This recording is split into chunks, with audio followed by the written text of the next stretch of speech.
All right, let's dive into a really strange story from the world of Australian silverware. I'm talking about a tale of masterpieces, imposters, and a case of mistaken identity that's been hiding in plain sight for decades. So, let me just ask you this.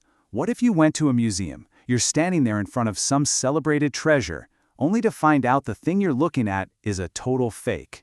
Well, that's pretty much the exact mystery we're going to unpack right now. So the scene of the crime, if you will, is a museum in Broken Hill, Australia. They've got this beautiful silver piece on display that they call Dawn, a legendary masterpiece. Here's the catch, though. It's not Dawn. It's not even close. And that leads us right into our first part, a silverware identity crisis. You know, to really get to the bottom of this mix-up, we first have to figure out what in the world we're even looking at. Okay, so the object at the heart of our whole story is called an Epergnes. The best way to think of it is as a super fancy raised centerpiece for a dinner table. It's designed to hold fruit or flowers, so it almost looks like they're floating. And back in the day, having one of these was a huge deal. Now, to solve this thing, we got to meet the main characters and, maybe more importantly, understand the rules of the game. And yes, believe it or not, there are actual rules to making a proper Epergnes. All right, here are our players, and each one has a really distinct personality. First up is Don. He's the flawless masterpiece. Then you've got Tony, the flashy crowd pleaser.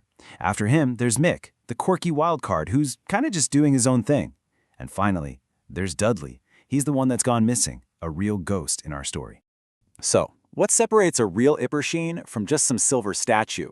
Well, it comes down to these 4 rules. First, it's got to have a small, heavy base so it's stable and doesn't take up the whole table. Second, it needs little feet so you can pick it up easily.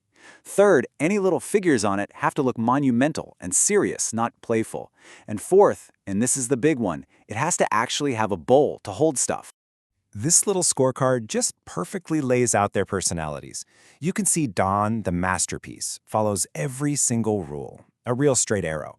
Then there's Tony, the show-off, who breaks 3 of the 4 with his ridiculously huge palm tree. And then you have Mick, who just throws the entire rulebook out the window. He breaks all 4. I mean, the biggest one, he doesn't even have a bowl.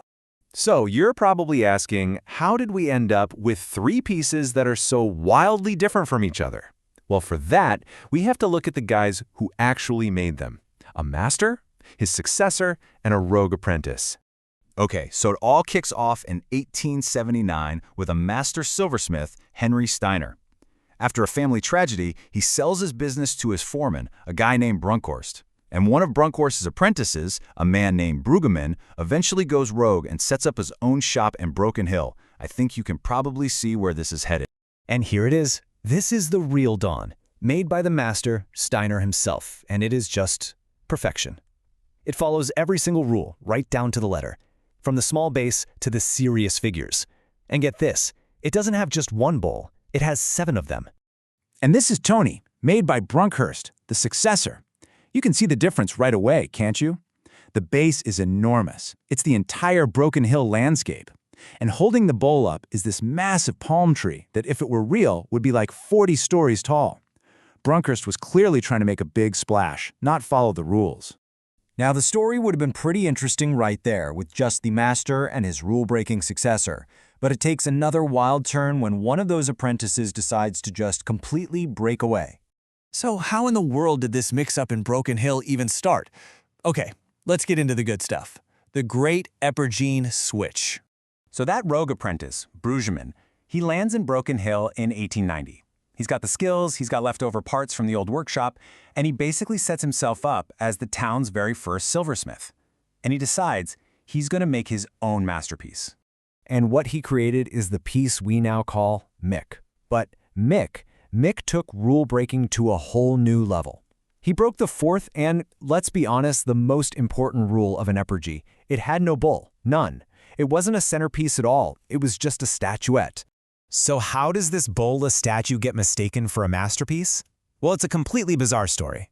Decades later, in 1936, a jewelry shop owner notices it's missing a key Australian figure, a stockman. So what does he do? He finds a cheap, silver-plated Lone Ranger knockoff, bolts it on, and just starts calling it Dawn. And just like that, the legend of the imposter was born.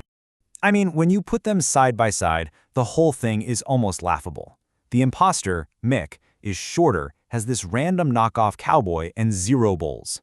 The real Don is taller, has a classical shepherd figure, and boasts 7 gorgeous crystal bowls. They could not be more different.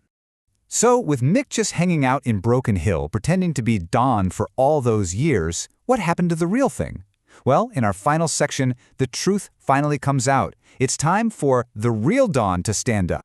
For years and years, the real Don was hidden away in a private collection. But all of that changed in this one year, 1998.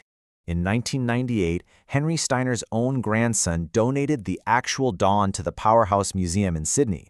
This finally brought the true masterpiece out into the public eye. And then, just a year later, the flashy crowd pleaser Tony joined him. So, here's where things stand today. The real Don and his show-off son Tony are safe and sound, together in Sydney. Meanwhile, all the way back in Broken Hill, our quirky wildcard Mick, Lone Ranger and all, is still on display, masquerading as the masterpiece. So, that pretty much solves the mystery. Well, almost. If you remember from the very beginning, there was a 4th character in our little drama. What about Dudley, the lost one? Well, the honest truth is nobody knows. The 4th Epergnes, Dudley, is still missing, a total ghost, in the weird and wonderful world of Australian silverware. And as the source material for this explainer puts it, he's out there somewhere, probably up to something, a final little mystery for a very strange tale.